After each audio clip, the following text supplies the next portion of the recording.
Most people think they're their name. I'm not Bob Proctor. Bob Proctor is my name. I say, well, this is me. This isn't me. This is my body. You've never heard anybody say, body's not coming in today, it's sick. You never hear anybody say, I'm hand or I'm leg. It's my hand, my leg, my name. Who am I? That's interesting. Who the hell am I? See? Now think. Do you know I'm inscribed over the Ark of Apollo at Delphi for 2,000 years, over 2,000 years. There are two words, know thyself. Most people go through their life and they never learn who they are. They don't know who they are. Now get this.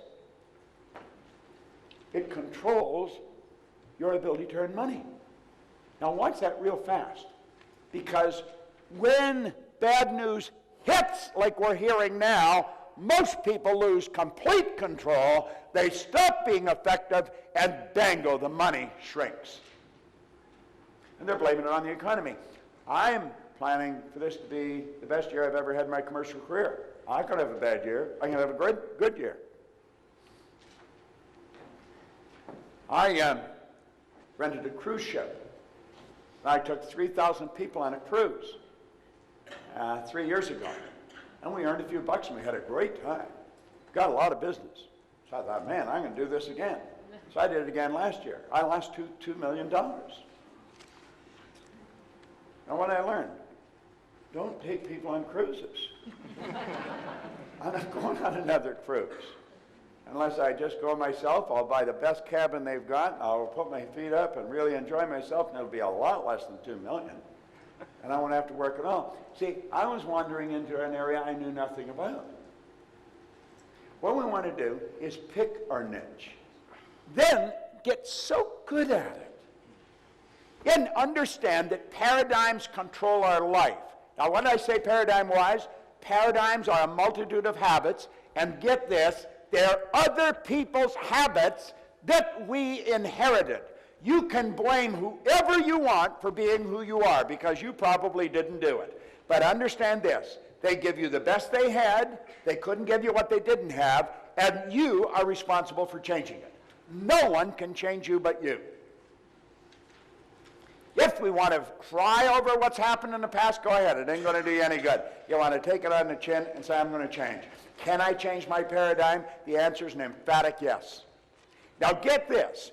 When we know we can change the paradigm, and the paradigm's controlling our life, this is what the win is. You have hope. When I first got this, I didn't have any hope. When you have hope, you have no hope, you have no options. There's all kinds of people within walking distance of this hotel right here in Dublin that have no hope.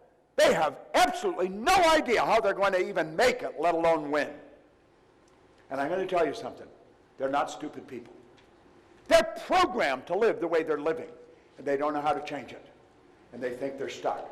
I was one of those people. And I had a guy sit down with me when I was 26, and he taught me the lesson about the birds and the bees, not the ones that Mom or Dad try and tell, the real ones. And my whole world started to change. You see, I hadn't gone to school. I was earning a little bit of money and I owed a lot of money. I had no business experience. I had dumb jobs. I even had a bad attitude. I mean, there was absolutely no way that I could win. And he sat down and he showed me something. And from that day on, my life changed. I got to get something and show it to you. I never brought it there. Hold on. Where's that bag? Here it is.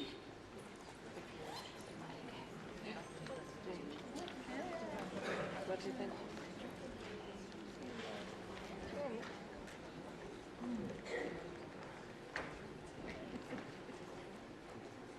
I got a big elastic around this book. And this is what he gave me. Now, I've been reading this book, this copy, since 1963. It's literally fallen apart. This is Think and Grow Rich by Napoleon Hill. Next weekend, I will be speaking, I'm one of the speakers, at the 100th anniversary of the Napoleon Hill Foundation. Johnny Asraf, Mark Victor Hansen, there's a bunch of speakers on the program. Nick Halleck, somebody's from Melbourne. Who's from Melbourne? Somebody was from Melbourne. Nick Halleck is a guy that took one of our programs and he earned tens of millions of dollars. He just spent $30 million to become an astronaut in Russia. He's been on a little submersible down parked beside the Titanic. Very few people have ever been down there. Only 3 people can go down. It costs you a small fortune. He's been on the top of mountains, run across deserts. He wanted to find out what we are capable of doing. And he thanks me every opportunity he gets for waking him up. Well, I thank Ray every opportunity I get for waking me up, because he got me reading this book, and my whole world began to change. That's when I realized I had hope. Now, here's the beautiful part about hope. When you have hope, you have options. Do you know the beautiful part of this program? You should thank Pat and Donna and Gary for, in fact, let's give them a hand, because they, they're the ones that put it together. Okay? Now think of this. What this program is doing over 2 or 3 days, it's making you aware of options. You have so many options. We're creative beings. We're capable of doing great things. And most people don't. Now there, you can't see the red very well. Mark